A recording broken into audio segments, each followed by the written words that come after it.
recently I caught up with author Claire Alexander to hear about her new book, Meredith Alone. Meredith Mags is the main character. She's a woman approaching middle age, lives in Glasgow with her cat.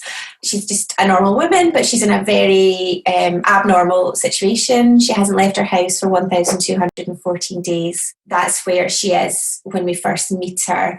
And through flashbacks to her childhood and the more recent past, we learn what's happened to Meredith to put her in this rather unique situation.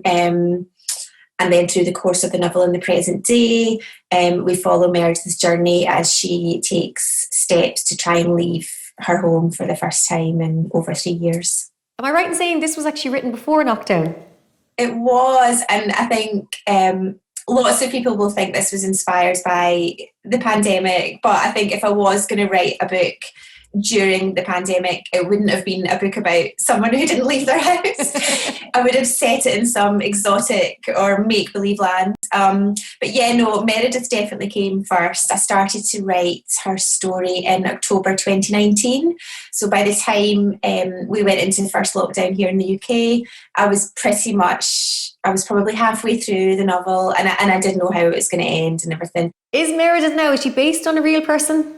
There are definitely parts of me in Meredith, but she's not me. You know, I haven't chosen to isolate for any length of time. I've just followed the rules when I've had to, and I haven't gone through the traumas that she has. But yeah, there are definitely similarities there. Tell us a bit about Meredith. Meredith has been through a lot in her life. I won't spoil it by revealing the big trauma that she went through that's kind of led to this situation that she's in when we first meet her. But yeah, she's been through a lot, and she has complex family relationships, but she also has good friendships, and I think a lot of people can probably relate to that. You know, your friends are the family you choose. That's the saying, isn't it? And I think it's so true. And over the course of the novel as well, she kind of creates this new family for herself.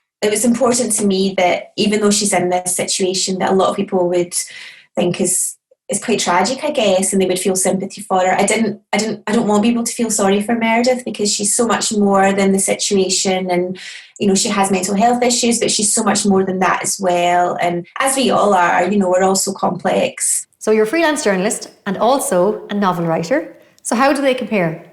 Oh, it's completely different. But I do love the freelance, and I'm still doing some freelance work. But it's totally different. It's mainly health articles that I write. So, you know, quite serious stuff. And I do find it helps when I'm in the middle of writing book 2 at the moment, and it can be a bit of a slog, and it's, you know, good days and bad. So it sometimes helps just to leave that for a minute and do some freelancing. And whether I'm writing about COVID or pregnancy or, you know, mental health, it engages a different part of my brain. And then once I've done that, I can go back to the creative stuff, and hopefully it flows a little better. So I'm trying to juggle the 2 at the moment. So book number 2, where are you going next with this? It's probably quite an emotional read. I love to write about relationships. I love to write about families and friendships, but I'm not finished it yet, so I can't. Yeah, it's tough at times, but I'm enjoying it. Well, Claire Alexander, will definitely keep an eye out for more books. But as always, your debut book, Meredith Alone. Congratulations, and we look forward to reading it. Thank you so much.